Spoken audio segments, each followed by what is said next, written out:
So today's video, I just want to talk about the driver setup. So there's a couple of keys to the driver setup that change. The body tilt changes, which I'm sure you've seen before, and the ball position changes. So the sort of classic advice is to put the ball position opposite the inside of your left heel. So obviously we put the ball position there.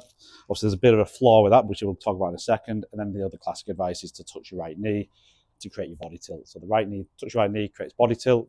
Ball opposite the inside of the left foot, creates the ball further forwards. Now the problem with that is there's different styles of swing. And there's also different things, different body mechanics as well. So there's obviously different arm lengths, different body types, different types of golf swing. So we want to really make sure that we get a better version of how we achieve these things. We do want the ball forwards in the stance so we can hit up a bit. We do want the body tilted. But again, it's the amount of tilt that's really key. Say if I touch my right knee with my shorter arm length, I get an excessive amount of tilt. So again, this is not a great place to hit a golf ball from. And then say I had a wider stance. So certain rotation styles of swing tend to have wider stances. You'd see that ball position now gets way outside that left shoulder. So I've got these two big things that, again, good, maybe good information for some, but really bad information for others. We've then got this excessive amount of tilt.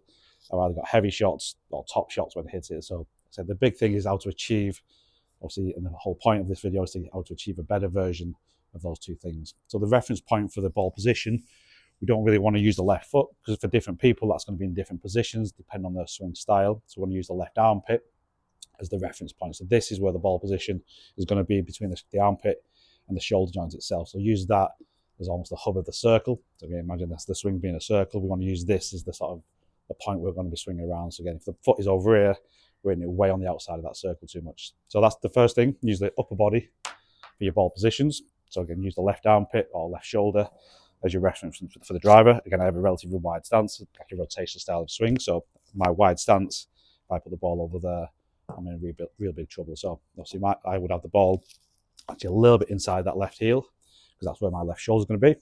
And then the tilt of the body, just being more precise about being aware of the sternum relative to the belt buckle. So we want to be creating a slight tilted position from the start. So again, we've got the belt buckle there, we've got the sternum. We want the sternum to be, say, 1 inch or 2 inches maximum behind that belt buckle. So that would be the most we want to see, really. And obviously, when we think about the tilt in the body, the right hand's lower than the left, so we've already got some amount of tilt in the shoulders. Again, we have put the ball further forward towards that left shoulder, so we've added even more tilt. We don't want to add even more tilt on top of that. That just basically sends the golf swing down too low too soon. And it's going to be rising excessively through the ball. So a couple of keys there, really slightly different way of thinking about it, not using the left heel, using the left shoulder, so it's the ball positions in the upper body, and then the tilt, again, just not doing these excessive sort of touch the right knee drills. Again, it's might be good for 1 out of 3, but obviously you're going to ruin 2 out of 3. That's not obviously good information. So be more precise about where your chest is relative to your belt buckle, and also be aware that you don't really need to exaggerate that because we've already got this tilt from the right hand being lower, and the ball, like I say, is going to be more to the left. So we've already got tilt built in there. So just be aware. Obviously, if you do find that you get this setup and it just feels really exaggerated, your head's way to the right, again, that might not be for you.